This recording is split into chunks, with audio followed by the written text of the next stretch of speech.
The Indianapolis Colts go ahead and re-sign their big tight end in Alie Cox, especially after Jack Doyle leaving.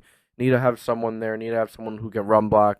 Need to have someone who can make big catches. So that's Alie Cox of the Colts right now. So I'd like to welcome you to the JDW Sports Talk Show, where every fan's welcome. And if you enjoy football content, if you enjoy all NFL speculation, news, rumors, make sure you like, subscribe, and put that post notification bell on while you're there.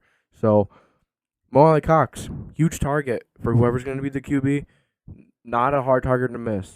Can't really miss him. Can't really overthrow him. He's way too big, which is nice to have. He's a solid. He's a solid run blocker. He's a pretty good all-around tight end. So I made a video about a week ago, I believe it was, a week and a half, 2 weeks ago. Alie Cox talked about whether or not the Colts should brought him back, and I said if Jack Doyle retires, the Colts will bring him back, and they probably will. Jack Doyle retired, and the Colts are bringing him back in a 3-year, $18 million deal. $6 million a year, not too bad in my opinion, but I do want to see some improvements with him. I do want to see the Colts use him more frequently. When he was used more, he made a lot happen. In that Dolphins game, he was used quite a bit. He made some huge catches. He made an amazing catch over Byron Jones. He just had a really damn good game because he was being used a lot. He's being used to his strengths. And Frank reckon this Colts team needs to do a better job of doing that. This Colts staff, they need to do a better job of scheming for Alie Cox, especially now you're paying him.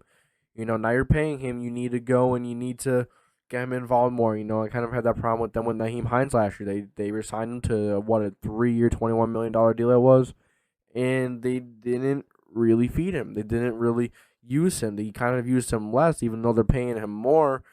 You just paid him and you used him less. And it didn't really make a huge impact for how good Jonathan Taylor was, but I still would like to see more usage out of him. Still would have liked to see the Colts use him a little more, in more creative ways.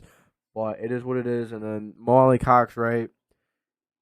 Big body, good route runner. Hands are inconsistent, and he is inconsistent, but he's not really used consistently, so it's kind of difficult to get in a groove, kind of difficult to improve when you're not really being put out onto the field a lot. So Alie Cox, he's a tight end that always usually starts strong, but as the season goes on, it seems the Colts just use him less. They can't do that, man. You give him opportunities, he's gonna take them most of the time. His hands are inconsistent at times. But he needs to be used more. He needs to be used the right way, and he will be a very good tight end for this Colts team. He's not a great runner. He's not a great route runner.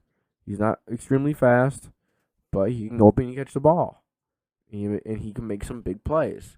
So give him the opportunity to do so, and he will. When he did in the Dolphins game, he showed you what he's capable of. So I think thanks for tuning into the JDW Sports Talk Show, where every fan is welcome. I hope you enjoyed, and that's all I got for you guys today. You guys let me know what you think on this extension. You think they should have went out and signed someone else?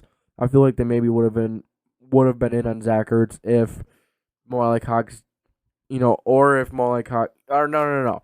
I feel like they would have been in on Zach Ertz if the Cardinals didn't resign him, but it is what it is. So I thank you guys for watching. Give me your thoughts, and this is JW Sports Talk Show signing off.